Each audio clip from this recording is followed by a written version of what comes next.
Solía creer que si amabas a alguien el tiempo suficiente, lo bastante profundo, con la paciencia necesaria, la verdad acabaría protegiéndote, que la lealtad era una especie de seguro, que si guardabas silencio, si eras decente, si cumplías, la vida se daría cuenta y te recompensaría por ello. Ahora sé lo ingenuo que suena, pero a los 30 años, de pie entre los restos de un matrimonio que creí que me acompañaría hasta la vejez, esa fue la última creencia que solté. Lo que más duele no es solo la traición, es la manera en que la gente te mira después, como si hubieras fallado una prueba invisible, como si aguantar fuera más importante que la dignidad, como si quedarse siempre fuera más fuerte que irse, sin importar el costo. Yo no lo entendía. Entonces, no entendía lo fácil que el amor puede convertirse en un arma contra quien más lo siente. Me casé con Matthew creyendo que estábamos construyendo algo tranquilo y sólido, no perfecto, solo honesto. No éramos personas dramáticas, de facturas, listas del supermercado, planes futuros que parecían pequeños pero significativos. Ese tipo de vida de la que no presumes, pero en la que te apoyas cuando el mundo pesa demasiado. Pensé que eso era suficiente. Mirando atrás, puedo ver las señales que ignoré, la forma en que aprendí a tragarme la incomodidad en lugar de la forma en que me dije que el matrimonio requería sacrificio, sin detenerme a preguntar quién estaba sacrificándolo todo. Si pudiera volver atrás, me diría que la paz comprada con silencio no es paz en absoluto. Cuando la verdad salió a la luz, no llegó con gritos ni puertas azotadas. Llegó en silencio, a través de la voz calmada y profesional de un médico, dando un diagnóstico que no encajaba en la vida que yo creía estar viviendo. Anclamidia, una palabra que se quedó entre nosotros como un objeto extraño, de explicar, sin romperlo todo. En ese fue el momento en que algo se quebró, silenciosamente, dentro de nuestra familia. No de golpe, no de forma ruidosa, solo una grieta fina que se extendía cada vez que Matthew abría la boca y volvía a mentir, porque no fue solo una aventura, hubo otras. Las descubrí solo porque dejé de creerle y empecé a hacer preguntas, cuyas respuestas temía escucharan. No me fui de inmediato. Esa es la parte que muchos no entienden. Hay una parálisis extraña cuando tu realidad se derrumba. No corres te congelas.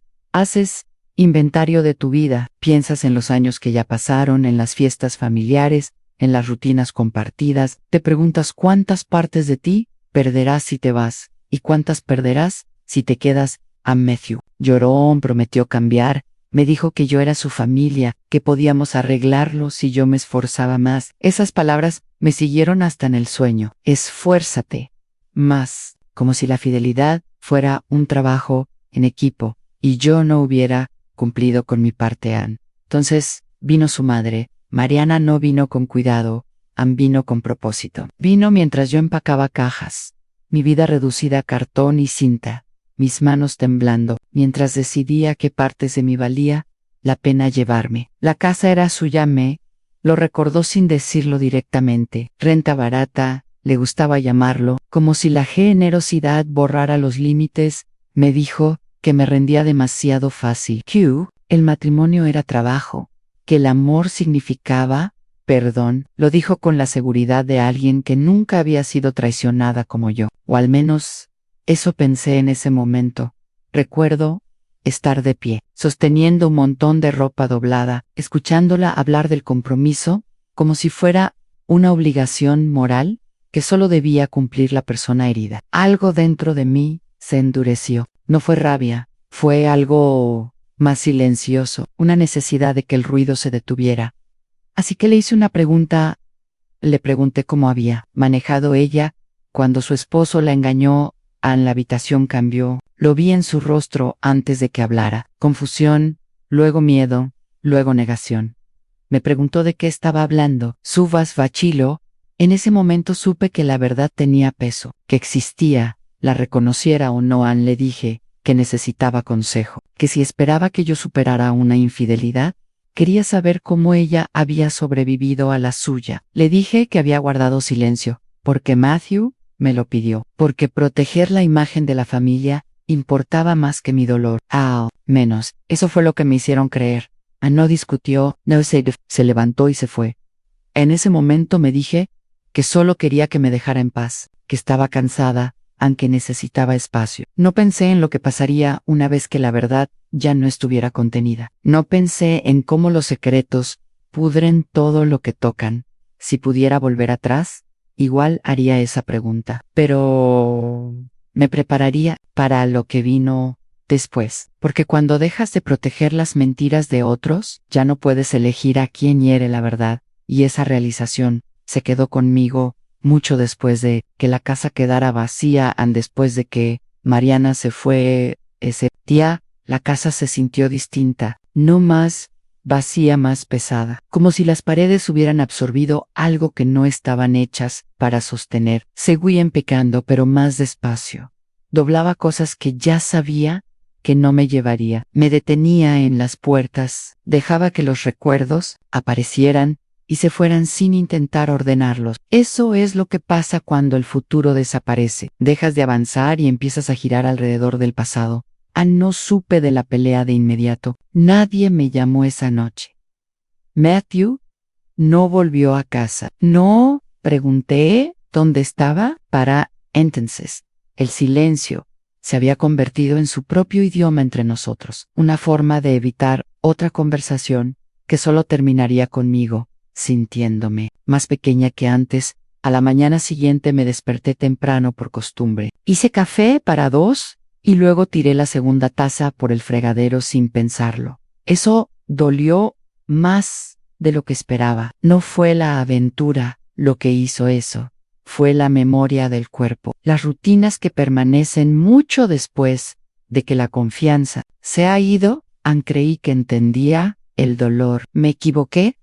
Cuando por fin sonó el teléfono, no fue Matthew, fue su prima Sofía. Hablaba con cuidado, como alguien caminando entre vidrios rotos. Me dijo que había habido gritos, que Mariana había confrontado a Pedro, que él lo negó todo al principio, que Matthew dijo no saber de qué hablaba, que no sabía nada de la infidelidad de su padre, que no sabía que a mí me habían pedido guardar silencio. Escuch sin interrumpir. No había satisfacción en tener razón, solo una confirmación apagada de algo que ya sabía en el fondo, mentir.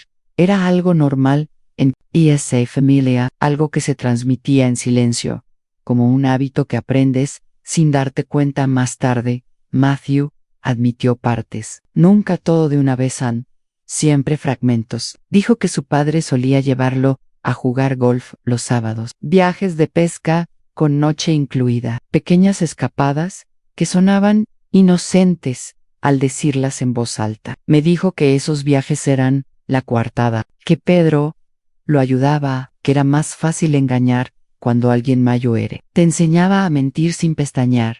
Ese fue el momento en que algo cambió dentro de mí. No fue desamor, fue reconocimiento por to repent.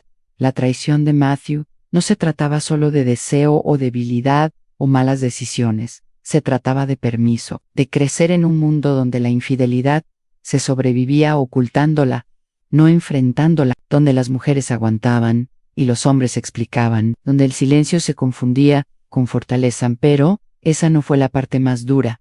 La parte más dura fue darme cuenta de cuántas personas habían decidido que mi dolor era un daño colateral. Excepto cuántas cenas familiares, fiestas y sonrisas compartidas se habían construido sobre mi ignorancia. Repasé momentos en mi cabeza, a las miradas cómplices, las excusas, la forma en que ciertas ausencias nunca se cuestionaban. Me pregunté cuánto tiempo lo habían sabido todos, y si alguna vez alguien pensó en decírmelo. Esa pregunta me persiguió. Había Amadou, Matthew, de las formas silenciosas que no hacen buenas historias. Lo defendí cuando mis amigas hacían preguntas incómodas. Suavicé sus bordes cuando era descuidado con las palabras. Creí que el matrimonio significaba elegir a la misma persona, incluso cuando era inconveniente. Y ahora me decían que esforzarme más era la solución, que perdonar era mi responsabilidad, que irme era una falla de carácter.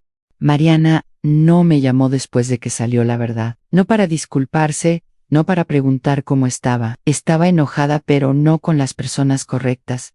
Furiosa con Pedro por engañar. Furiosa con Matthew por mantenerla en la oscuridad. Como si el secreto fuera la verdadera traición. Como si las aventuras fueran solo detalles incómodos. Esa hipocresía se me quedó en el pecho como una piedra.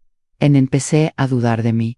Entonces, no porque pensara que estaba equivocada, sino porque cuando suficientes personas insisten en que eres exagerada, empiezas a dudar de la forma de tus propios límites. Me pregunté si me estaba rindiendo demasiado pronto, si estaba pidiendo demasiado, si tal vez aguantar era el precio de la familia Ness. Duda era más peligrosa que la traición, porque la duda susurra que tus necesidades son negociables, que tus límites son egoístas, que la paz es algo que debes a otros, incluso si te cuesta a ti misma.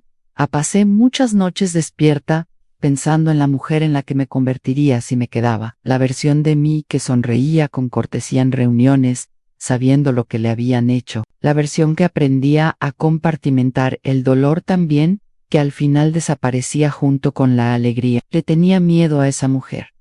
Miedo de perder el respeto por ella, miedo de que un día mirara atrás y se preguntara cuándo dejó de importar. Aún así, hubo momentos de falsa esperanza. A Matthew, a veces era amable, cocinaba preguntaba cómo me sentía, hablaba de terapia, de reconstruir la confianza. En esos momentos, casi creía que podíamos rescatar algo, no el matrimonio que tuvimos, sino una versión más silenciosa y honesta de él, una donde la verdad finalmente pudiera existir, pero la honestidad requiere más que confesión, requiere responsabilidad, y la responsabilidad siempre estaba un paso fuera de alcance. Cada promesa venía con condiciones, cada disculpa con una explicación, cada paso adelante, seguido de un recordatorio de todo lo que perdería si me iba a esa decisión. Me siguió durante años, porque irse no es solo cuestión de valentía, es cuestión de duelo, de aceptar que la vida que imaginaste ya no existe y quizás nunca existió. Y esa realización no llega de golpe, se asienta lentamente. Como el anochecer, no sabía entonces que estaba parada al borde de la decisión más difícil de mi vida. Hay una soledad extraña que aparece cuando te das cuenta de que eres la única persona dispuesta a nombrar lo que está mal. No porque los demás no lo vean, sino porque reconocerlo les exigiría cambiar. Fue en esa soledad donde empecé a entender que los matrimonios no siempre terminan de golpe. Se desgastan lentamente, en silencio, con todos mirando y nadie interviniendo en saque. Mis cajas por etapas, pocas a la vez, suficientes para sentir avance, no tantas como para hacerlo definitivo. Matthew se dio cuenta, claro, me preguntó a dónde llevaba mis cosas. Le dije que necesitaba espacio. Asintió, como si el espacio fuera algo que podría negociar más adelante. Ese era nuestro patrón. Para entonces, nada se abordaba de frente. Todo era provisional, antemporal, como si evitar lo definitivo pudiera deshacer lo que ya había pasado. Ann empezó a hablar de terapia con más seriedad, de libros que había leído, de podcasts, sobre reconstruir la confianza. Hablaba ese idioma con soltura, como alguien que lo había estudiado, lo justo para sonar sincero. Yo quería creerle, no porque confiara en él, sino porque creer era más fácil que hacer duelo. Pero esa no fue la parte más difícil. La parte más difícil fue lo razonable que sonaba cuando hablaba de quedarnos juntos. Decía que la gente comete errores. El matrimonio no se trata de perfección, que le debíamos a nuestro futuro intentarlo. Y a veces, tarde en la noche, casi le daba la razón, porque sus palabras repetían cosas que me habían enseñado toda la vida. No te rindes, no avergüenzas a la familia, no tiras años por un solo capítulo malo. Pero esto no era un solo capítulo. Era un Patreon, una forma de moverse por el mundo, que dejaba destrucción detrás, y esperaba que el perdón se encargara de limpiarla. Ann Mariana volvió a aparecer poco a poco, no con disculpas nunca, eso sino, con preocupación. Preguntaba si estaba comiendo, si dormía bien, si había pensado más en reconciliarnos. Ahora hablaba suave, como si el tono pudiera borrar lo que ya se había dicho. Ann nunca reconoció nuestra conversación. Nunca mencionó a su esposo. Nunca admitió que me había pedido cargar un peso que ella misma se negó a enfrentar. Ese silencio se sentía intencional, como un límite que trazó para protegerse, sin importar lo que me costara a mí.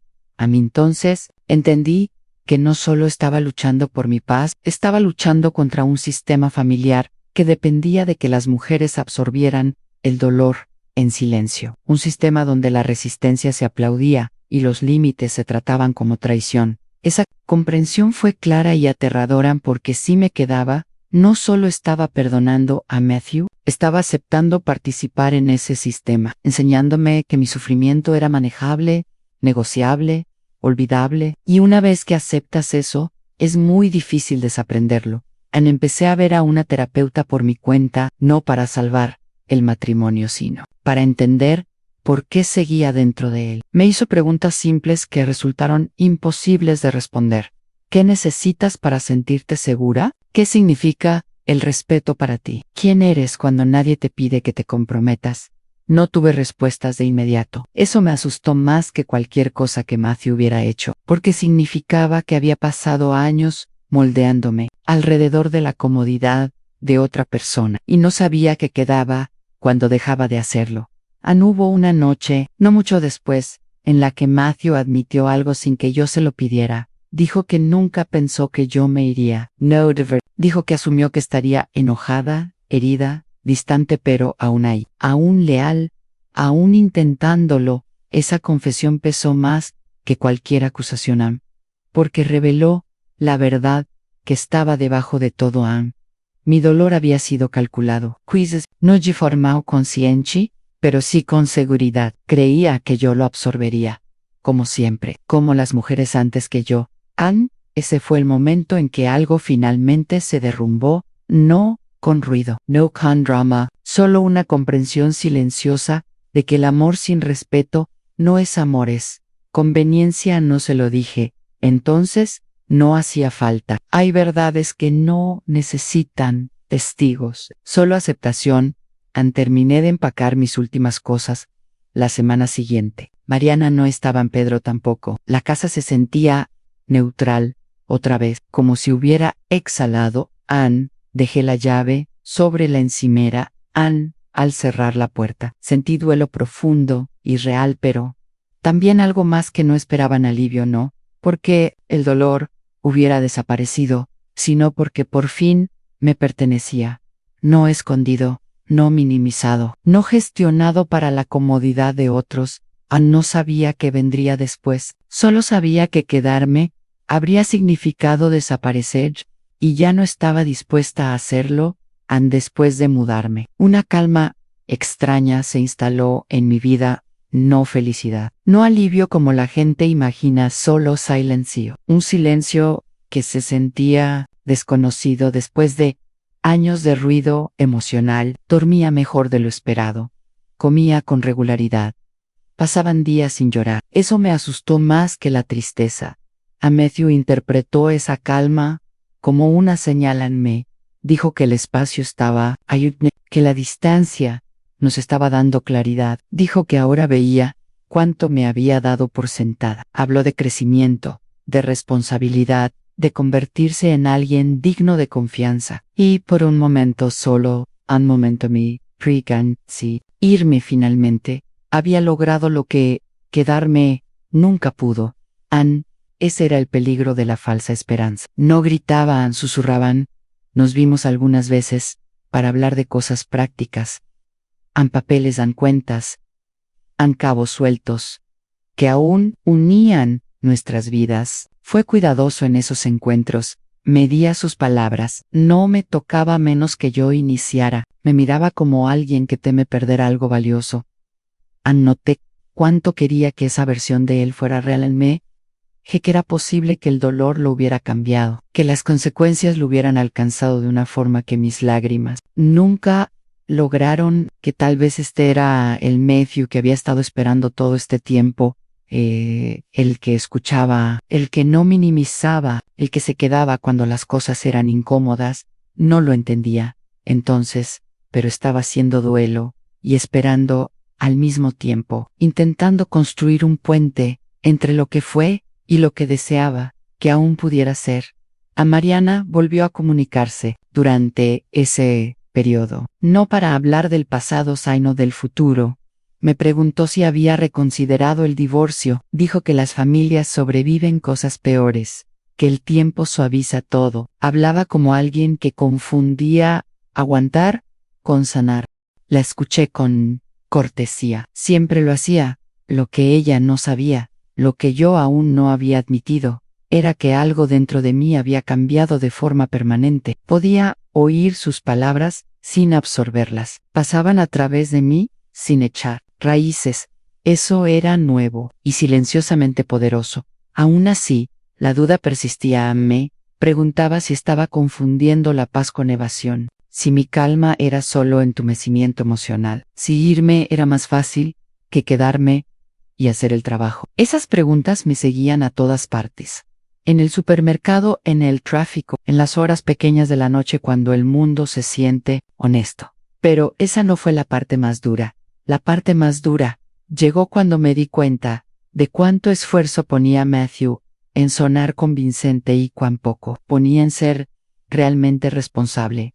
Hablaba de lo solo que se había sentido, de lo desconectado de lo perdido. Hablaba de su dolor con soltura. Mientras tanto, cuando la conversación giraba hacia el mío, se volvía abstracta en general, algo que podríamos abordar después. Cuando todo se estabilizara, en ese después, nunca llegaba. Noté cuántas veces su arrepentimiento giraba en torno a él, en cuántas veces se me pedía tranquilizarlo, decirle que no era una mala persona, que no era su padre, que merecía otra oportunidad. Poco a poco, casi sin darme cuenta, sentí que me arrastraban de vuelta a un rol conocido: cuidadora, traductora, amortiguadora, emocional. Esa comprensión me golpeó más fuerte de lo que esperaba, porque significaba que incluso, ahora incluso, después de todo seguía siendo yo quien debía manejar las consecuencias emocionales de sus actos, hacer su culpa más llevadera, facilitar su crecimiento. Ahí fue cuando la calma empezó a resquebrajarse, no en caos. En claridad entendí entonces que la esperanza a la que me aferraba no tenía que ver con Matthew, tenía que ver conmigo, con querer que mi sufrimiento significara algo, con creer que si aguantaba lo suficiente, eventualmente se convertiría en prueba de que el dolor había valido la pena. Esa creencia era antigua, profundamente arraigada y peligrosamente dañina. Empecé a alejarme otra vez, cancelar encuentros, mantener conversaciones breves, no porque estuviera enojada, sino porque estaba prestando atención a mi cuerpo, a la tensión que regresaba cuando intentaba explicarme, al alivio que sentía cuando no lo hacía una noche, después de una conversación que me dejó exhausta de una forma que el sueño no podía arreglar. Entendí algo con una claridad dolorosa. Ansí, la reconciliación requería que yo me encogiera. Aunque fuera un poco, no era reconciliación, era rendición.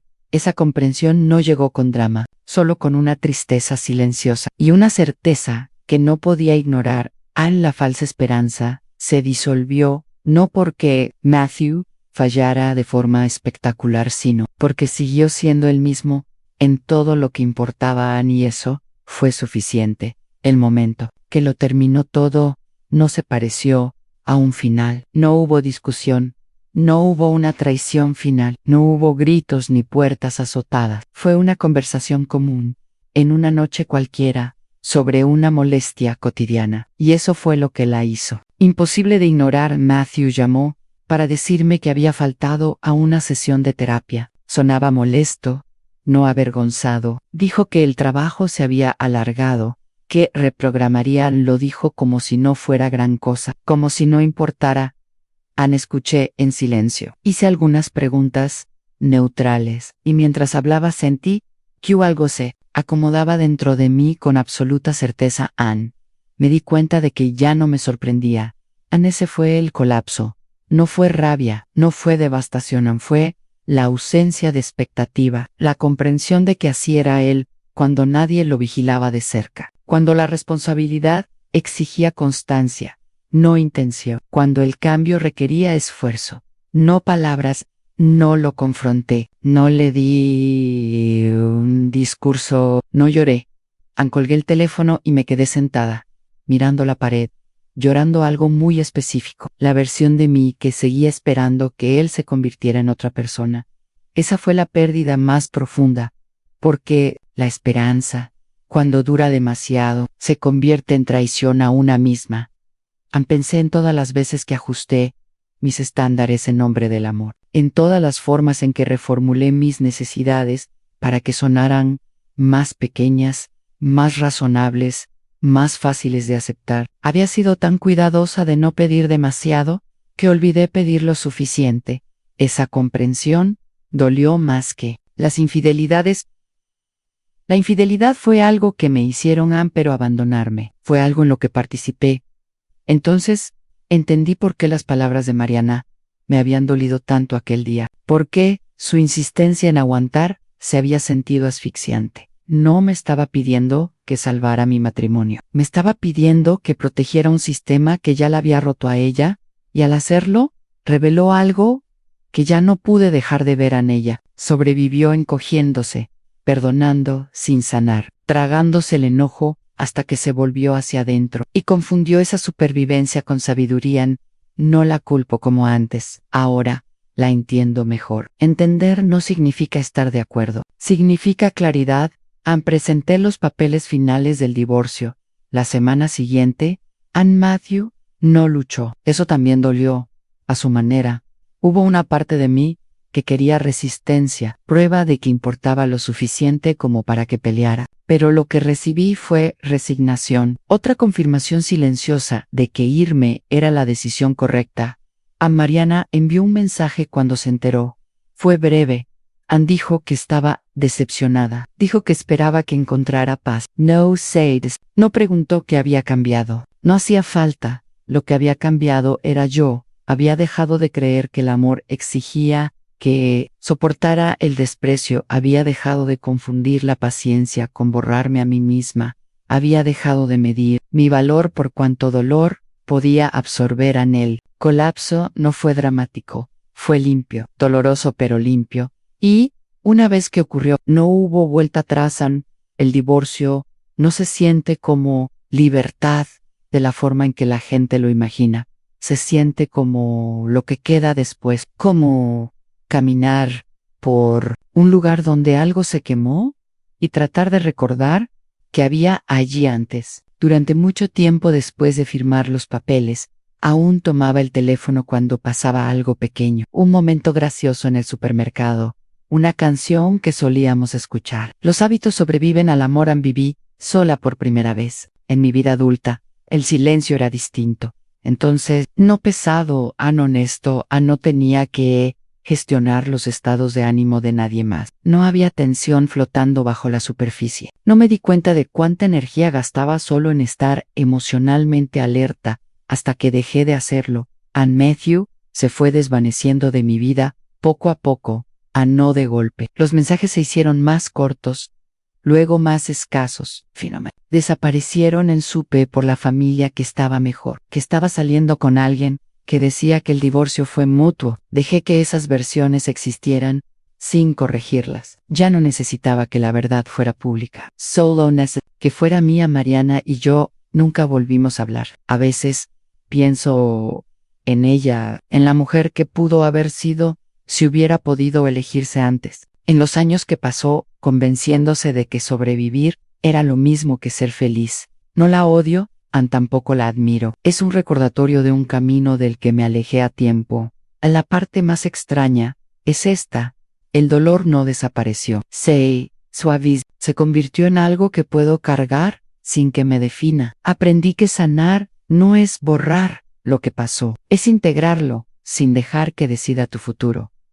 También aprendí que los límites no son castigos, son instrucciones. Enseñan a otros cómo tratarte y te enseñan a ti cómo tratarte a ti misma. Si tengo algún arrepentimiento. No es haberle hecho esa pregunta a mi suegra, es haber pasado tanto tiempo creyendo que necesitaba permiso para irme. Permiso de la familia, de la tradición, de personas que no eran las que vivían dentro de mi matrimonio. El tiempo no da respuestas, da perspectiva, y la perspectiva fue lo que finalmente me permitió ver que el amor nunca debería exigirte desaparecer para mantenerse vivo.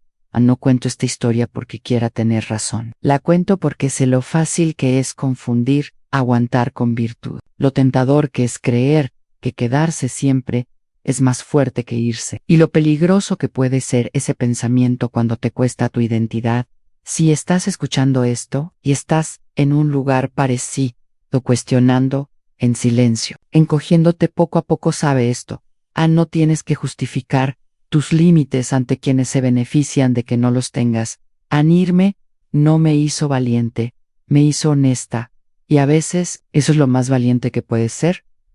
Así que te dejo con esta pregunta, la misma que tuve que responder para mí, despacio y con dolor. Si estuvieras en mi lugar, sabiendo lo que sé ahora, ¿te habrías quedado y aprendido a aguantar?